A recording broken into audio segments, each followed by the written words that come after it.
Assalamualaikum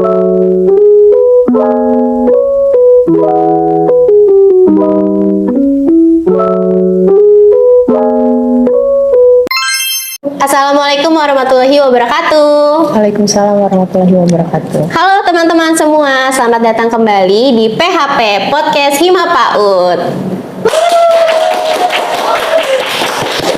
Bersama saya Farah Aulia yang akan menjadi host pada PHP kali ini.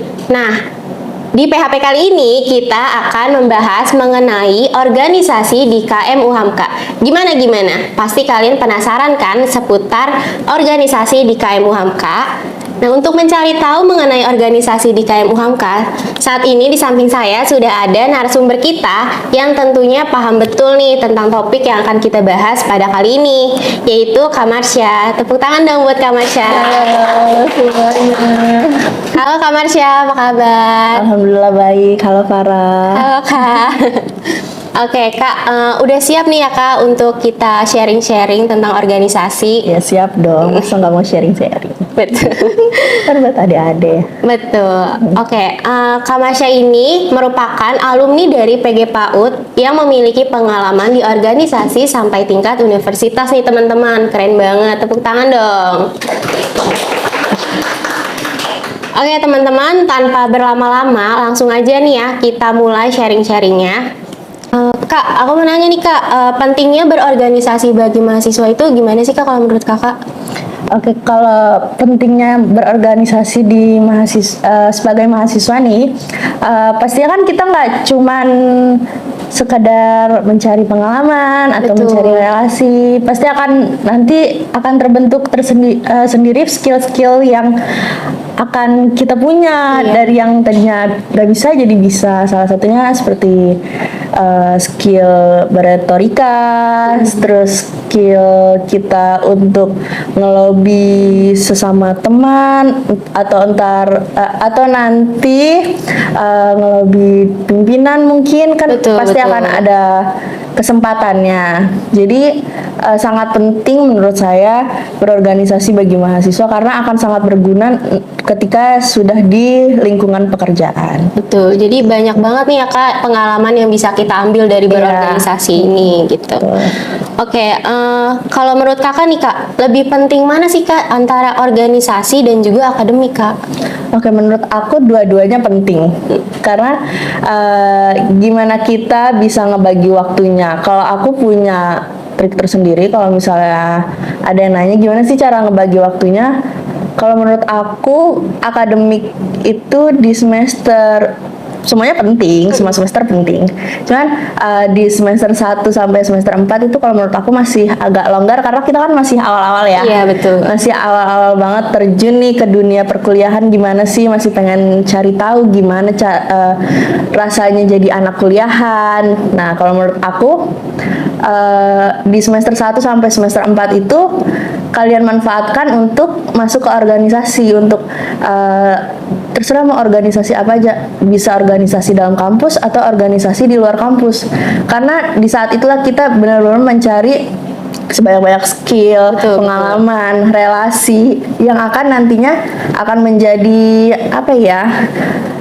menjadi nilai plus untuk diri kita di masa depan. Nah, nanti setelah semester 5 sampai 7 baru kita mulai fokus ke akademik karena kan udah mulai mau skripsian, Iya, segala betul. macam gitu. Nah, gimana nih teman-teman, udah mulai tertarik belum untuk berorganisasi? Nah, kira-kira nih Kak, motivasi Kakak mengikuti organisasi ini apa sih Kak? Apalagi kan Kakak sudah sampai tingkat univ ya Kak ya? Iya. Boleh di-sharing? Kalau motivasi aku waktu itu, jujur aku dari SMP, SMA nggak pernah ikut OSIS, makanya pengen tahu banget nih gimana sih rasanya jadi anak organisasi karena Iya, kan betul. belum pernah terjun sama sekali. Pas awal itu ada kewajiban masuk hima. Iya, betul. Jadi aku ngerasa kesempatan yang bagus nih buat masuk hima karena kan kapan lagi gitu kan. Mumpung ada kesempatan, kenapa nggak diambil? Jadi masuklah ke hima. Terus setelah itu pas ngerasa di hima, kalau di hima itu kan hima di FKIP itu kan hanya per prodi. Ya teman-temannya juga teman-teman seprodi. Betul. Rasanya saya pengen gitu mengenal lebih banyak lagi gimana sih budaya-budaya prodi lain, gimana rasanya kenal sama teman-teman yang dari prodi yang lain gitu. Selain itu kan kita juga bisa sharing antara prodi yang satu dengan prodi yang lain, sehingga akhirnya saya berpikir kayaknya seru deh masuk BEM FKIP. Kalau enggak mungkin di sana banyak yang akan bisa saya ambil pelajarannya atau pengalamannya. Dan bener aja banyak banget yang bisa saya ambil di situ. Setelah itu untuk waktu ke universitas, saya rasa semenjak Bang Aziz terakhir yang di universitas belum ada lagi nih yang lanjut ke universitas. Akhirnya saya memberanikan diri untuk ikut LKTL untuk latihan kepemimpinan tingkat lanjut untuk masuk ke jenjang universitas. Nah, cuman yang seperti saya bilang sebelumnya, karena saya di semester 5 sampai 8 itu mengedepankan akademik, akhirnya saya berpikir karena kebetulan pada saat itu saya sudah mengajar juga dan berorganisasi juga dan masih akan skripsian, jadi saya berpikir sepertinya saya cuma sebentar di BEM Universitas, jadi nggak lama-lama, kurang lebih gitu sih.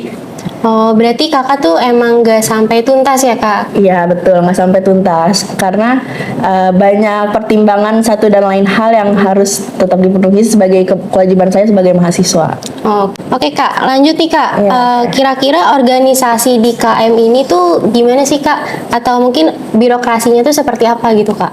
Oke, jadi birokrasinya itu di saat semester 1 dan semester 2 pasti nanti akan diajak nih adik-adik tingkatnya sama kakak-kakak himanya untuk mengikuti latihan kepemimpinan tingkat dasar. Nah, itu adalah salah satu syarat untuk masuk ke hima atau himpunan mahasiswa di prodi manapun. Lalu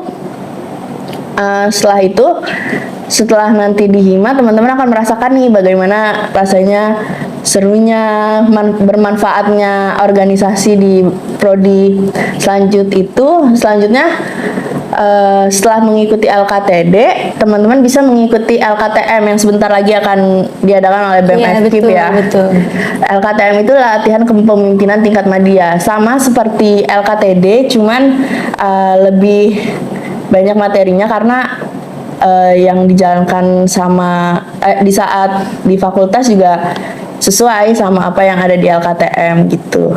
Setelah itu nanti bisa masuk ke latihan kepemimpinan tingkat lanjut untuk persyaratan mengikuti BEM Universitas atau masuk ke MPM. Jadi sebenarnya di KM UHAMKA itu dia menganut trias politika, ada eksekutif, legislatif, dan yudikatif. Nah, legislatif itu tuh terdiri dari DPM dan MPM. Kalau di fakultasnya itu DPM, kalau di universitasnya itu MPM. Kemudian ada eksekutif. Nah, kalau di eksekutif biasanya di fakultas itu dia BEM, terus di setara program studi itu dia hima. Nanti ada juga satu universitas itu dia di BEM Universitas. Kemudian yang ketiga itu ada yudikatif, itu MM, Mahkamah Mahasiswa. Nanti dia itu tupoksinya untuk membuat suatu keputusan ketika ada suatu masalah di KM UHAMKA itu sendiri. Oh, berarti itu termasuk lengkap banget ya kak di KM UHAMKA ini ya? Iya betul, lengkap banget. Jadi kalau MPM itu dia tugasnya sebagai legislatif, itu dia mengawasi proker-proker BMU, UKM, terus mereka juga mengesahkan undang-undang atau pedoman lembaga. Selain itu mereka juga mengesahkan anggaran semua lembaga seperti UKM, BMU dan lain-lain. Begitupun dengan DPM. DPM juga sama, cuman DPM itu hanya tingkat fakultas ya, jadi dia hanya menaungi teman-teman Hima dan teman-teman BEM Fakultas. Selain itu, DPM dan MPM pun bisa menjadi salah satu wadah untuk menyampaikan aspirasi, sehingga mereka akan menyampaikan ke pihak rektorat atau ke pihak dekan, seperti itu. Kemudian kalau di BEM maupun BEM-U maupun BEM-F, mereka itu ini lembaga yang mewadahi untuk kemampuan kita. Seperti kalau di BEM-F itu dia ada 5 bidang, ada bidang organisasi kaderisasi, ada bidang keilmuan, ada bidang sosial pemberdayaan masyarakat, terus ada bidang budaya dan olahraga, kemudian yang bidang kelima itu komunikasi dan informasi. Jadi di situ tuh BEM itu akan membuat kegiatan-kegiatan atau program-program yang mampu mewadahi atau memfasilitasi mahasiswa-mahasiswa untuk mengembangkan potensinya di bidang-bidang yang sudah ada di BEM Fakultas. Lalu di BEM-U juga sama, cuman cakupannya lebih luas. Tidak hanya internal, melainkan BEM Universitas juga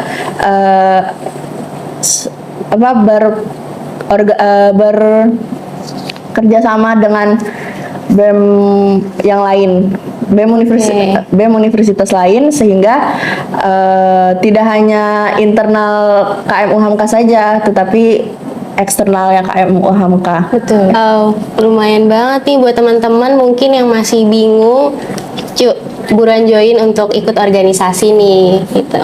Mungkin ini yang terakhir nih Kak, motivasi untuk para penonton yang mungkin belum mengikuti organisasi, Kak, gimana sih Kak? Oke, sebenarnya motivasinya kalau menurut aku sih, selagi ada kesempatan, boleh diambil kesempatan itu, karena takutnya sayang. Karena berorganisasi itu menurut aku benar-benar kita tuh skillnya dapat, pengalamannya dapat, relasinya dapat. Karena di dunia pekerjaan itu kita akan belajar bagaimana caranya berkomunikasi dengan orang lain, terus kita bekerja sama dalam tim. Itu akan berguna banget kalau kita mengikuti organisasi sih, kurang lebih itu sih. Banyak banget ya manfaat dan pelajaran yang bisa kita ambil nih ya Kak dari betul. organisasi ini, gitu. Oke. Mungkin itu adalah pertanyaan terakhir sekaligus penutup pada segmen episode 2 kita kali ini. Tetap saksikan video-video menarik di YouTube Hima PAUD dan juga jangan lupa untuk like, comment, and subscribe. Saya Farah Aulia selaku host pamit undur diri. Wassalamualaikum warahmatullahi wabarakatuh. Waalaikumsalam warahmatullahi wabarakatuh.